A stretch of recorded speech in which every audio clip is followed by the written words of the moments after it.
यदा यदा हि धर्मस्य ग्लानिर्भवतु भारत अभ्युत्थानम् अधर्मस्य तदात्मनः सृजाम्यहम्। इसका मतलब जब जब धर्म की ग्लानि होती है तब तब परमपिता किसी न किसी रूप में आके हम सभी का मार्गदर्शन करते हैं। इसी को जानने के लिए, समझने के लिए एक बहुत ही हमारे अंदर की भावना जागृत होती है जो व्यक्त करना चाहता हूँ। देखिए, जैसे सबसे पहले शिव रूप में जब आए थे तब उन्होंने सप्त ऋषियों को ज्ञान प्रदान किया था। उस ज्ञान का चलायमान सभी तक पहुंचा, वो ज्ञान पहुंचा, एक पूजा पद्धति, नियम, संस्था उसी के अकॉर्डिंग चलती रही। लेकिन जब उसमें धर्म की ग्लानि हुई तब वो त्रेता में अगर देखेंगे, आगे वो कालखंड समाप्त हुआ। उस कालखंड के बाद एक नए कालखंड में आप देखेंगे त्रेता के समय में राम जी द्वारा धर्म की संस्थापना की गई, उसको यथावत चलाया गया। कुछ लोग उनको फॉलो करने वाले, उन पूजा पद्धति नियम को मानने वाले हो गए, शिव जी का भी मानने वाले हो गए, राम जी को भी मानने वाले हो गए। यहाँ पे अब दो पद्धति शुरू हो गई। उसके बाद और आगे कालखंड में चलेंगे तो देखेंगे आता है द्वापर। द्वापर में कृष्ण जी आए, उनकी अलग लीला थी, कालखंड अलग था, फ्रेम अलग था।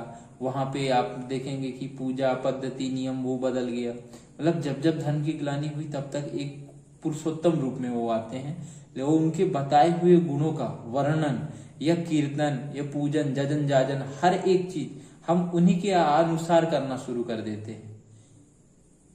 एक बदलाव हमेशा आता है। उसके अलावा आप देखोगे तो इस्लाम में मोहम्मद साहब के आने के बाद वो सारा चीजें वो लोग पूजा पद्धति उनका अपनाए, मानने लगे, वो अलग लेवल पे ले गए। क्राइस्ट जीसू में अगर देखेंगे आप, ईसाई धर्म में जो कहते हैं जीसस, जब जीसस आए तो उन्होंने जो बताया पूजा पद्धति उसके अकॉर्डिंग सब चलने लगे। जो क्राइस्ट को मानने वाले कुछ संख्या वहां पे बढ़ गई, चलती चली गई, एक नए धर्म की संस्थापना हुई। वहां से मोहम्मद साहब आए तो वहां से इस्लाम की उत्पत्ति हुई। उसके अलावा बुद्ध आए, जब बुद्ध आए तो उन्होंने यहाँ पे बुद्ध ने जैन समुदाय का, जो जैन समुदाय मानने वाले, बुद्ध जी को मानने वाले, यहाँ उनकी उत्पत्ति हो रही है। उन्होंने अलग नियम पूजा पद्धति से उस चीज को माना। महावीर जब आए तो बौद्ध धर्म वहां पे निकल के आया, वो अलग पूजा पद्धति नियम मानने वाले हुए। फिर देखें गुरु नानक साहब आए, उनके जो अनुयायी हुए वो अलग पूजा पद्धति को मानने वाले हुए। इसी तरह हर कालखंड में एक पुरुष या पुरुषोत्तम के रूप में उनका आविर्भाव होता है। हमको मानना या ना मानना ये हम पे डिपेंड करता है। हर टाइम फ्रेम कालखंड में एक अवतार, एक पुरुषोत्तम, एक महापुरुष, एक दिव्य पुरुष जिनका आविर्भाव होता है, जो हमें एक अलग आयाम तक लेके जाता है। या फिर हमसे जो त्रुटि हो गई है, जो पद्धति थी या जो नियम थे जो चले आ रही थी, उसमें अगर हमसे जो चूक होती है उसको सुधारने के लिए हमेशा उनका आविर्भाव होता है। इसीलिए ये सूत्र गीता से हमेशा क्लिक करता है, यदा यदा ही धर्मस्य ग्लानि भवतु भारत। जब जब धर्म की ग्लानि होगी तब तब उनका आविर्भाव होता है।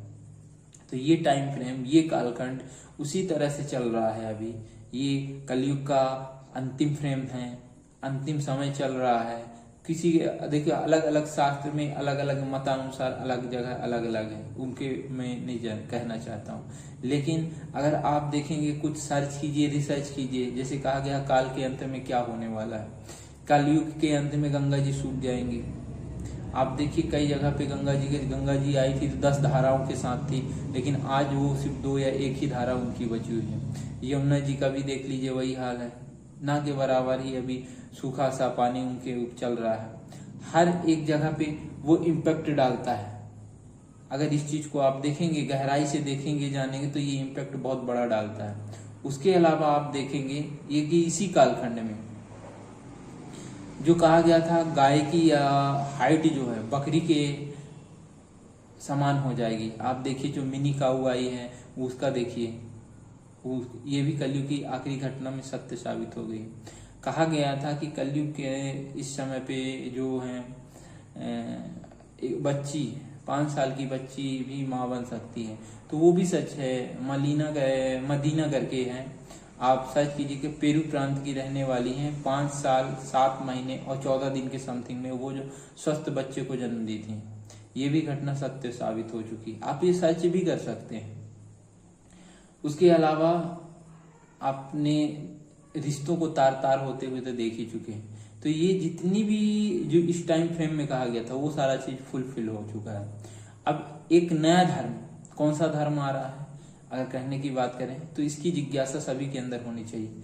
तो ये अभी जो धर्म आ रहा है, नया धर्म सनातन धर्म है, और सावर्णी मनुष्य धर्म का संस्थापना करने के लिए उनका आविर्भाव हो चुका है।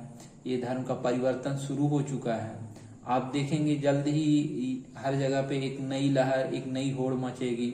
उस चीज को जानने की, परंपरा को सीखने की ललक होगी सबके अंदर। उससे भी कहीं ज्यादा परिवर्तन हमारे शरीर के अंदर होता है। भौतिक आध्यात्मिक चेतना में हमारे परिवर्तन होता है। अगर आप भी उस दौर पे जानना चाहते हैं, अपने अंदर भगवत भक्ति जगाना चाहते हैं, या इस सनातन परंपरा से जुड़ना चाहते हैं, तो जुड़े रहिए हमसे। अगर जितना भी हो सकेगा इसके माध्यम से, या वीडियो के माध्यम से, ऑडियो के माध्यम तक आप लोगों तक वो नई चेतना का संचार भेजा जाएगा। तो इस समय जो 10 नाम कीर्तन है वो सर्वश्रेष्ठ है, क्योंकि आने वाला समय बहुत ही अच्छा भी है और लोगों के लिए कष्टदायक भी है। क्योंकि अच्छा इसलिए है क्योंकि सनातन की धर्म ध्वजा फिर से फैलने वाली है, धर्म ध्वजा फिर से स्थापित होने वाली है। क्योंकि सावर्णी मनुष्य धर्म की प्रतिष्ठा करने के लिए वो आ चुके हैं, क्योंकि हम सब मनुष्य हैं और मनुष्य ही हमारा सबसे पहला धर्म है जो सनातन धर्म है। वो जाति भाषा भेदभाव से हट के उसकी संस्थापना होगी, और जिसको लेके प्रभु जी धराधाम पे प्रवेश कर चुके हैं या उनका अवतरण हो चुका है। बस लोगों के अंदर वो जिज्ञासा फैलना, वो प्रकाश फैलना शुरू हो चुका है। आप देखिएगा जल्द ही कुछ चीजें परिवर्तन होगा। ब्रह्मांड अंतरिक्ष लेवल पे ब्रह्मांड आकाशी खगोलीय घटनाएं बहुत तेजी से घटित होने वाली हैं। और उसके अलावा भी 10 नाम कीर्तन है, रमा परा शक्ति सीता एव श्री राधा ज्ञानम, कल्कि कृष्ण राम शिव एव श्री श्री मलोवाई वंदे मलोवाई वंदे मलोवाई वंदे मलो। इसमें 5 प्रकृति और 5 पुरुषोत्तम के नाम है। रमा परा शक्ति सीता एव श्री राधा ज्ञानम, कल्कि कृष्ण राम शिव एव श्री श्री मालोवाई। अब वो आने वाले समय पे बहुत सारी चीजें पॉइंट बाय पॉइंट बताते भी जाऊंगा, समझाते भी जाऊंगा। अगर आप लोगों को ये तत्व समझ में आ रहा है तो इसको ज़्यादा से ज़्यादा लोगों तक शेयर कीजिएगा, क्योंकि जागरूकता ही सर्वोपरि है। हमें अपने कर्म के साथ अपने सनातन को जानना है, क्यों है, क्या है, कैसे है, और धर्म की संस्थापना के लिए कैसे नींव रखी जा रही है। वो सब कुछ आपको प्रकाशमान होगा, सुनाई भी देगा, लेकिन तब समझ में आएगा जब आपके अंदर की वो जिज्ञासा प्रबल होगी। तो जुड़िएगा जरूर, वीडियो को ज़्यादा से ज़्यादा लोगों तक पहुंचाइएगा। आपके जो भी सवाल होंगे कमेंट में ज़रूर कीजिएगा, यथा उसका जवाब दिया जाएगा। मैं श्री श्री विवसत मनु, संबल धाम भगवत धाम से। जय हिंद, वंदे मातरम, जय माता दी।